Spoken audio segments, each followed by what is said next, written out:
Hello students, today we will continue with the chapter Transport and Communication and we will begin with the gauges of Indian Railways.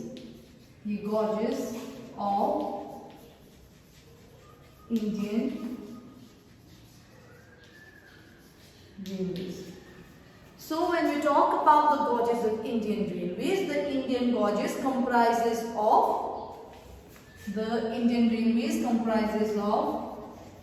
three main gauges. Firstly, the gauge that we have is the broad gauge. The second gauge that we have is the meter gauge.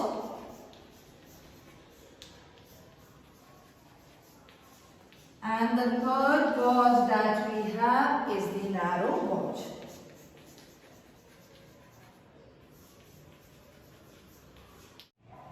Now let us talk about the first type of gauge, that is the broad gauge. This gauge has 1.676 meters distance between the two rails. So this broad gauge has a distance of 1.676 meters distance between the two rails.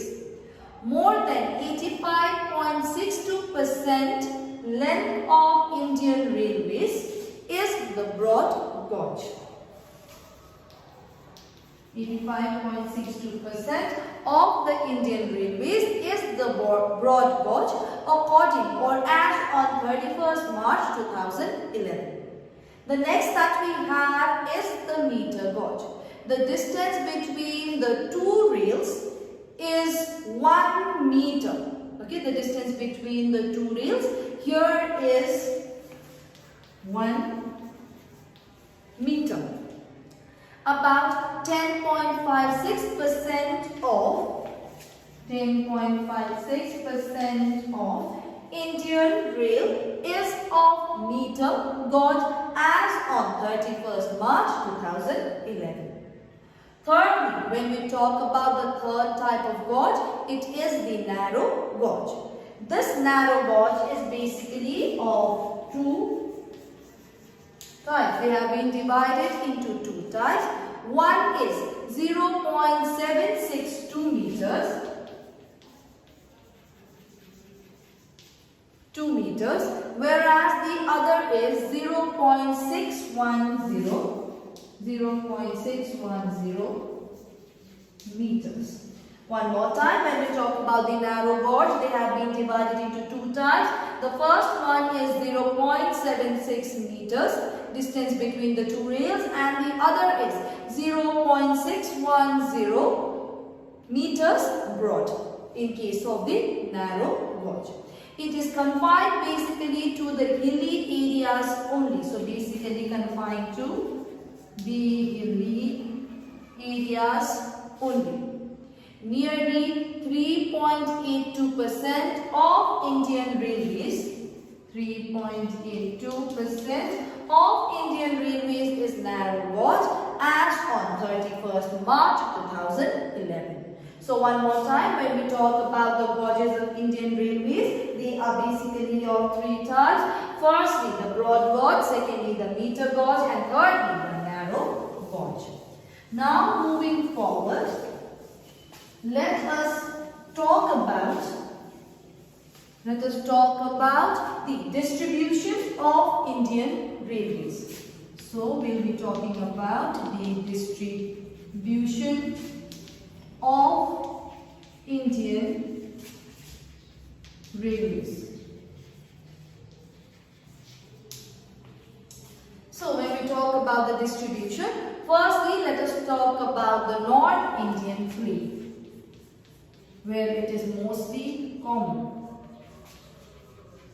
North Indian fleet. Now when we talk about the North Indian plain, this is a plain area which is very much suitable for the construction of the railways. So we discussed earlier as well, very much suitable for the construction of railways is the North Indian plains. Thus, we also find here dense population, highly developed agriculture and the flatlands leads to the development of the railways in this region. Other than that, the industry has also, not just the agriculture but also the industry has led to a dense growth of railways in this region. Other than that, we will see that here the very dense network of railways from Amritsar to Howrah can be seen in case of the North Indian plain. There are few other focal points such as Delhi, Kanpur, Mumbai. Okay, other than that, here Agra, Mughal Sarai, Patna. These are the main points. However, Delhi is the main point from where railway lines radiate in all directions. Delhi becomes the focal point from where the railway lines generate in all directions, or radiate in all directions. Delhi is connected with major ports like Mumbai, Kolkata and Chennai through the support of the superfast trains that are there. So this becomes your distribution of Indian railways in the North Indian plain. Next, let us talk about the peninsular plains. Peninsular plateau.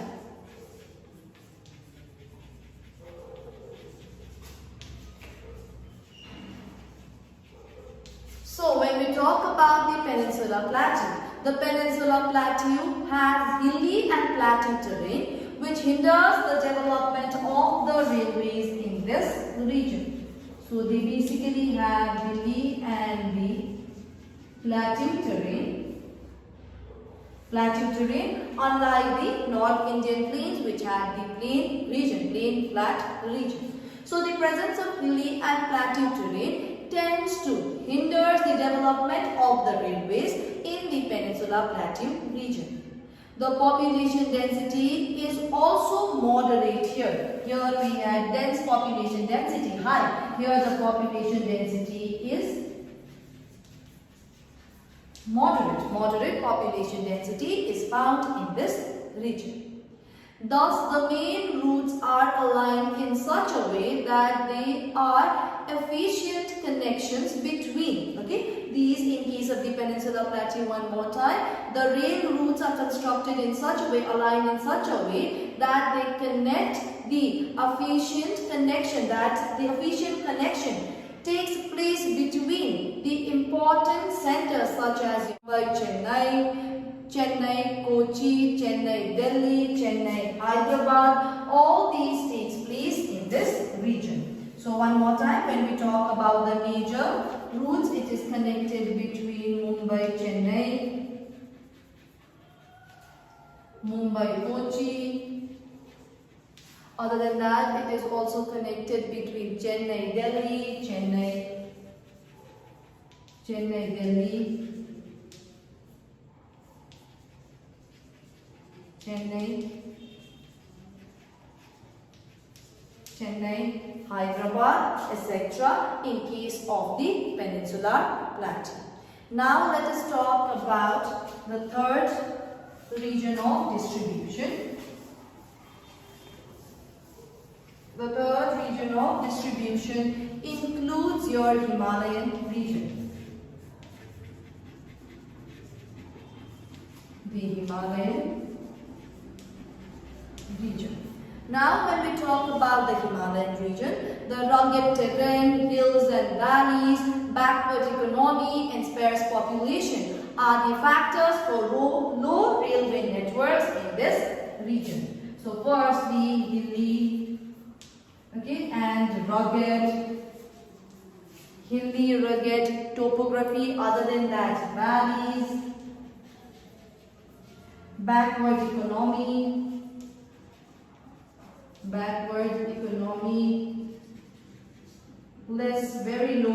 very low population, all contributes to the negative aspects thus leading to low amount of railways, or we could say thus leading to the factors for low rail network in this region. Well, railways are particularly absent, we could say, in this region, or we could say the only railway line are the narrow gauges here, as we discussed earlier as well. The only kind of railway line that you find is the narrow gauge, which is mostly found in the Himalayan region. Few railway links here are we have the Kalka, Shimla,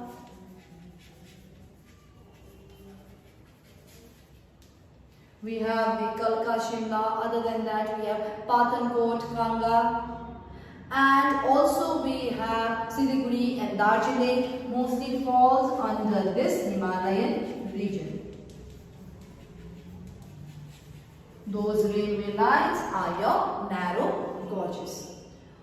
This also the construction of railways in this region is difficult because of the terrain, and other than that, we said these leads to the negative impacts or for the low construction of railways. Other than that, the construction of railways in these regions are also very costly, thus hampering the economy of the nation. Now moving on, let us talk about the fourth region of distribution in case of India. So the fourth region of distribution is your coastal plains.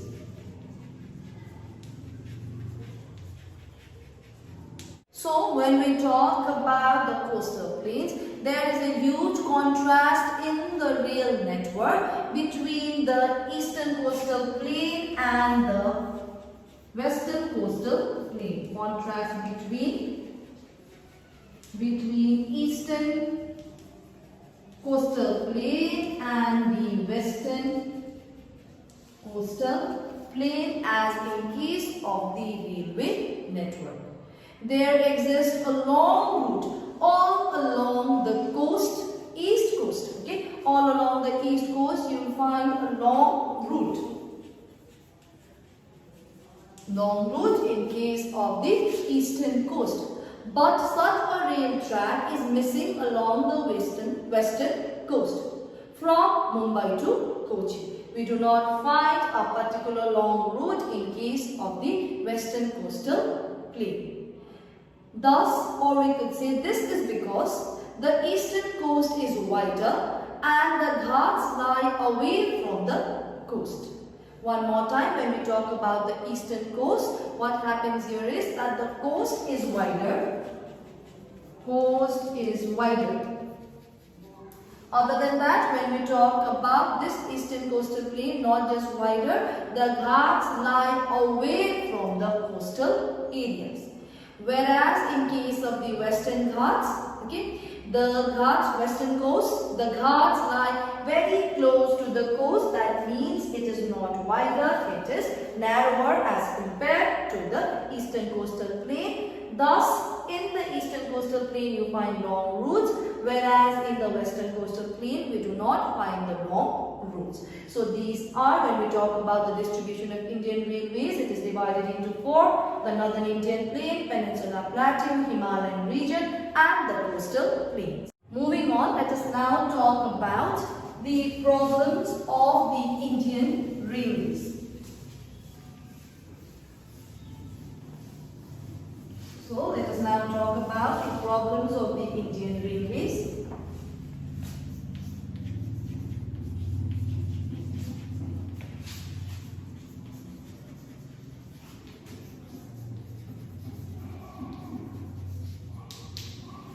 So when we talk about the problems, the first problem is the change in the gauges.